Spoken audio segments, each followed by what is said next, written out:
the Gambia and around the world, this is Atlantic TV News. Out of stories this hour. Amnesty calls for end to laws used to stifle freedom of expression in the Gambia. Details of Gambia's national ID card contract plan emerge as Interior Minister faces deputies. The West African Examination Council finally releases the much-delayed Gabesi results. Away from home, Nigeria launches cash grant program to support 1 million small-scale businesses.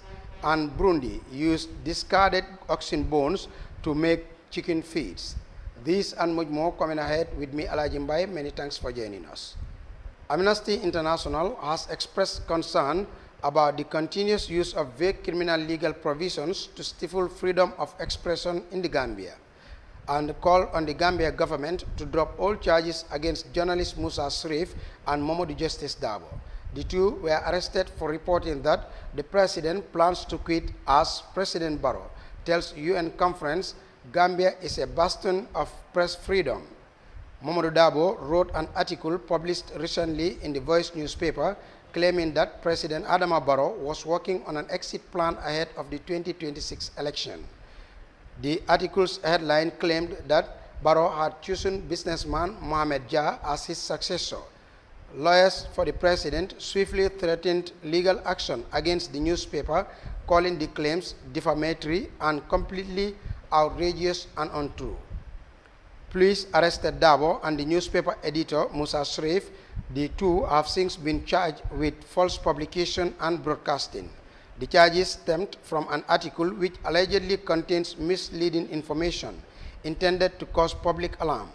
The police said, according to Amnesty, the Gambia Police Force assures the public that freedom of the press is respected but emphasized the importance of responsible journalism in maintaining public order. This according to the Standard newspaper. The Minister of the Interior of the Gambia, Abdoulaye Sanyang, says a plan is afoot for a new national ID card production. The minister gave the information recently during an exchange with legislators at the National Assembly. He was quizzed by parliamentarians on various issues including the national ID card problem and concerns regarding an airport tax which travelers entering the country are subjected to. National ID cards have not been issued in the Gambia for many months now, following the end of a government contract with Semlex. Sanyang told lawmakers that contrary to claims that the contract with the Belgian company was terminated, the deal only came to its specified end. He explained that the company had requested an extension of the contract, but the request was turned down by the government over unfavorable conditions. In order to provide a solution to the problem and ease the suffering of the people for lack of proof of ID documents, the minister said, "We are working on other contracts to embed the local content on the issuance of ID cards." He said the idea is to allow the government greater possibilities of getting a new contract that will spare them of issues that came up between them and Semlex.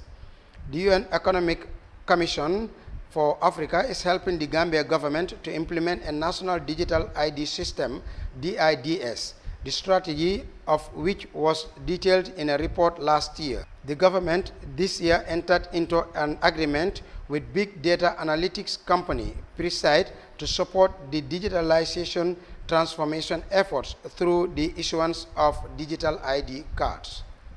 Now, the National Human Rights Commission, NHRC, has called on the Gambia government to develop a national policy on older persons to protect them from all forms of discrimination. In a statement marking International Day of Older Persons with the theme, "The Importance of Strengthening Care and Support Systems for Older Persons," the NHRC also called on the government to domesticate the protocol to the African Charter on Human and People's Rights on the rights of older persons in Africa. We also urge the government to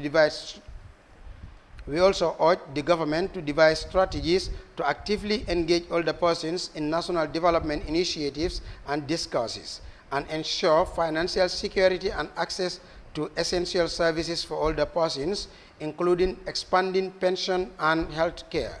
It added, The Commission said it remains committed to working with the government, civil society organizations, local government authorities, the private sector, and international partners to promote the rights of older persons, devise sustainable strategy for their meaningful participation in national, regional, and community initiatives and discourses, and build a Gambia where every older person feels valued and lives in dignity and respect. Now to some education matters. Because after a long delay, the Gambia Basic Education Certificate Examination results, GABESE, has been released by the West African Examination Council, WAEC.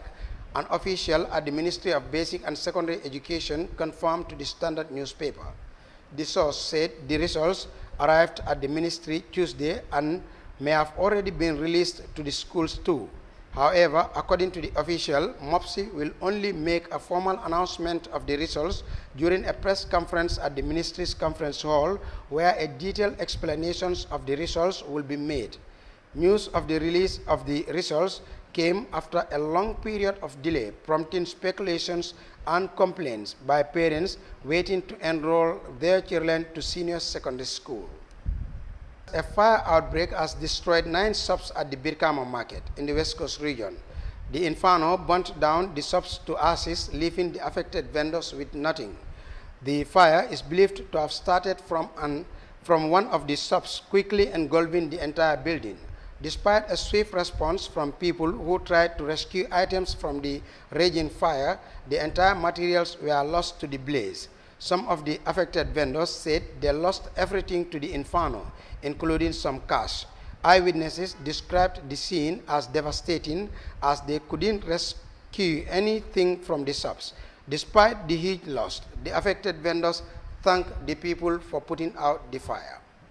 Rains submerged rice fields in Flodu. There are growing concern among farmers in most parts of Flodu, where heavy rains have flooded rice fields, submerging crops and in some cases preventing harvesting. Flodu is among only a few places in the Gambia where the country's staple food, rice, is cultivated in large numbers. But according to sources from the farming communities, rice field areas like Kerewan Sambashira, Sinchu Delegas, Fulabantang, Faraba, and Tabanani, among other places, are flooded with water from the heavy downpour.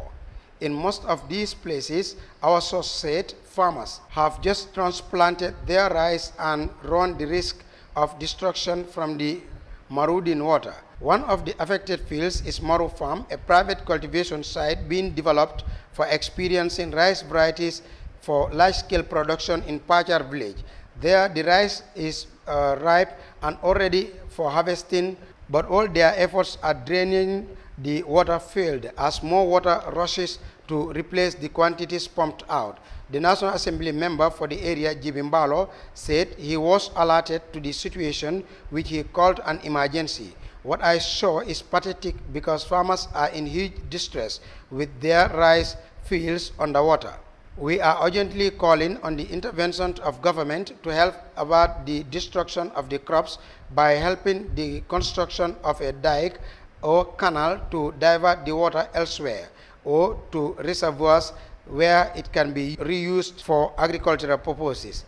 Imagine the case of Maru farms where the crop is already for harvest, but it cannot be done unless the water is pumped out, he said. This according to the Standard newspaper. Now, Stanislas Gomez, the victim of the checkpoint shooting by the State Guard Battalion, has accused the Gambia Armed Forces of making false allegations against him. He raised these concerns in a letter responding to an invitation to appear before a military inquiry set up to investigate the incident. The shooting incident occurred in Bijilo along the Battle Hardin Highway near Tourist Restaurant close to Kersirin Junction. The army said it wants to get to the bottom of the incident that led to the shooting of Gomez in a car that it said failed to stop at the checkpoint. However, in his response to the invitation, the victim accused the army of making false allegations against him in their press statement on the matter.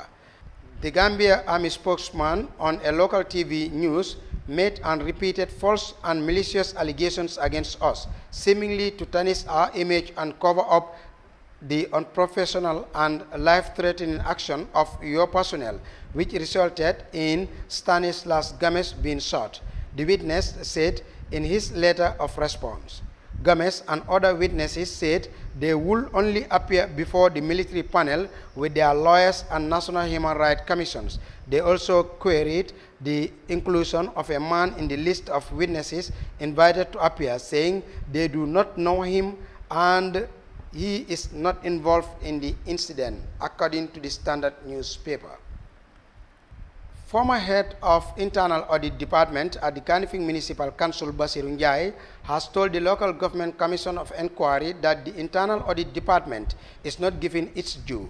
Mbye, who began working in the council in 2007, provided various documents including an appointment letter, confirmation letter, promotion letter, and salary upgrade letter.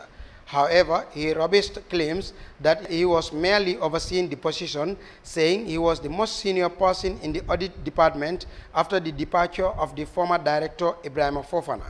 Mbye testified that there was no handing over done to him and there were no incentives given to him for the position.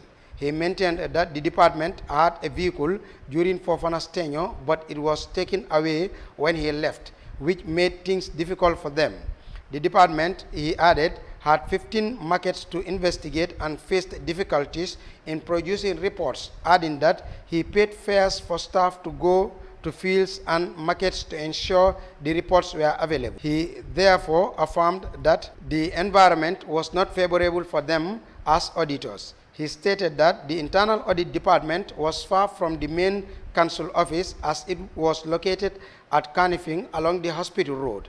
He stated that even getting payment vouchers was a problem as they had to travel from there.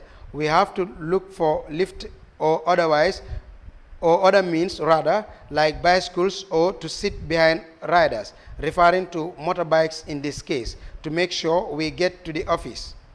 He explained they were promised a space in the new KMC building, but during the allocation, they were told to stay at the multipurpose center near the Kanifing Hospital.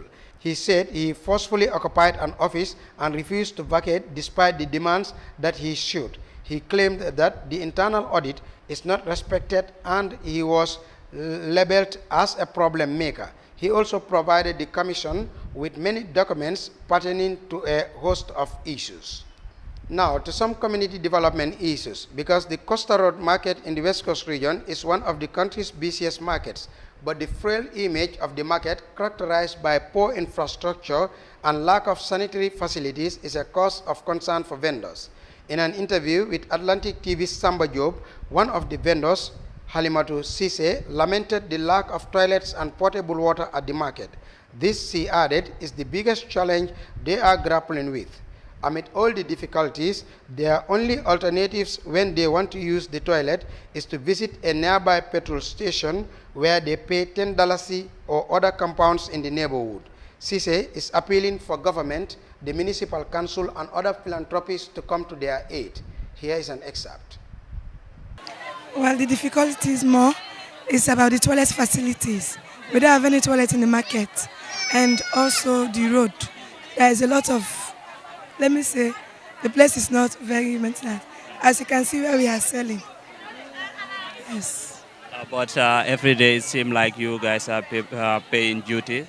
Yes, we pay for duty $10 every day. Are you guys complaining about the toilet facility?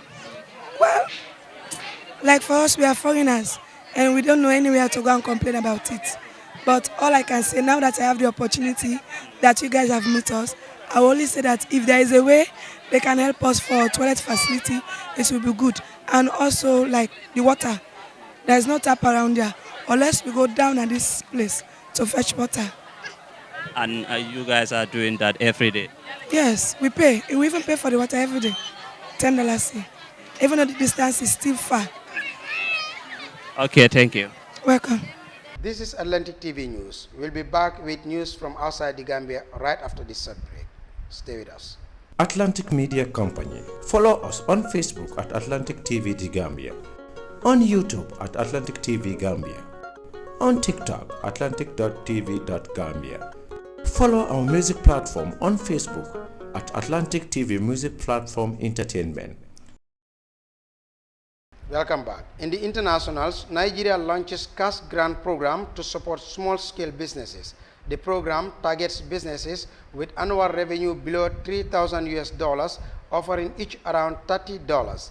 According to Nigeria's Association of Small and Medium Enterprises, nearly 10% of the country's 40 million micro, small, and medium-sized enterprises have closed since May last year due to various challenges. Details in this CGTN report. Sarah Selfa runs a fast food restaurant in Jos in central Nigeria. A challenge, she says, because of the soaring prices of many food items. She says the cash grant, though modest, is appreciated, and she hopes to make the best of it. If you are able to manage it well, you will yield more than expectation. You must start from somewhere before the money will now grow. According to Nigeria's Bureau of Statistics, the country's annual inflation rate rose to 32.2% in August, compared to 25.8% for the same period last year. Some government policies, such as the removal of subsidies on petrol, has led to a surge in transportation costs and prices of items in the market. The situation has taken a toll on businesses, with many people not able to afford several goods and services. The Association of Small and Medium Enterprises in Nigeria, NASME, says about 10% of the 40 million micro, small and medium enterprises in the country have shut down since May last year. The government says it's hopeful about the plan, believing the $30 million cash support to 1 million small businesses will give them a timely boost and prevent more from falling. Economic analysts have commended the move, but called for transparency in the disbursement of the funds. How does the government generate this database of those people that actually need this for? I think that should be visited too, so that the cash gets to those people that actually will use this money.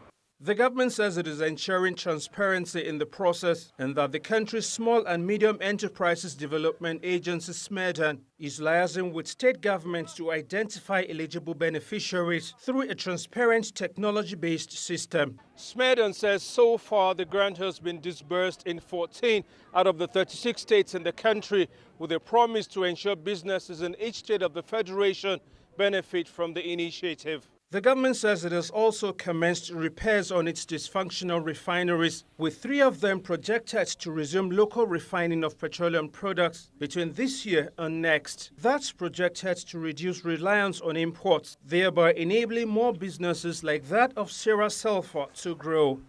Tessim Akende, CGTN Jos. Unemployed young people in Bujumbura are earning a living from oxen bones collected from rubbish. They sell the bones to a company that grinds and roasts the bones before mixing them with other ingredients to make in-demand chicken feed. Some experts say the feed helps egg-laying hens to grow faster. Details in this CGTN report again. Every day in Burundi's capital, Bujumbura, young people wade through rubbish along the banks of River Ntahangwa, collecting oxen bones to sell and earn a living. Elvis Manirakiza is one of them. Once he collects the bones, including those from slaughterhouses and restaurants, he takes them to a safe place and burns them to a certain degree before selling the residue. You can buy these bones at 10 cents per kg, that's in US dollars, and sell them for between 20 and 25 cents. So you can understand that there is an interest in this business. We make a profit of at least 6 cents.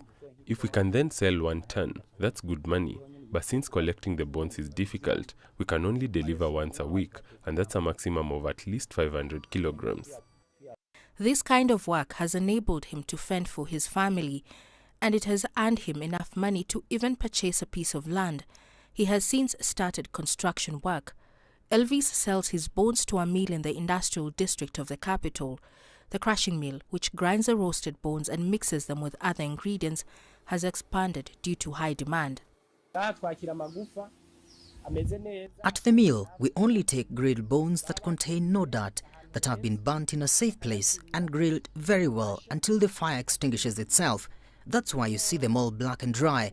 In a week, we need at least 500 kg of bones to mix with other ingredients. I choose this job because of the profit. Through it, I have bought a plot of land and a car. The ground roasted bones are sold as chicken feed. Many farmers mix bone meal with cereals to make a feed mix for laying hens. Experts say the use of bone meal accelerates the growth of chicken, and for efficient production, they encourage the crushing mills to modernize their equipment. We now also include other additives such as crushed bones, sunflower and methionine to help the hens grow. I would advise those who prepare chicken to do this. I encourage millers to seek out knowledge to make the sector more productive and developed, to buy modern machinery to do their job. For example, they can buy a machine called a mixer for blending. Burundi is a youthful country with more than 70% of its population under the age of 35. Many of the young Burundians are, however, unemployed, and for young people like Elvis, scavenging the dumps to survive, collecting oxen bones for sale, has provided them with an honest source of income, helping them turn trash into treasure. Alagie Mbye, CGTN. You're watching Atlantic TV News with me, Alagie Mbye. A quick reminder of the headlines this hour. Amnesty has called for an end to laws used to stifle freedom of expression in the Gambia. Details of Gambia's national ID card contract plan has emerged as Interior Minister faced deputies. The West African Examination Council finally released the much-delayed Gabesi results. Away from home, Nigeria has launched cash grant program to support 1 million small-scale businesses. And Burundians use discarded oxen bones to make chicken feeds. That does it for this hour. Many thanks for watching and enjoy.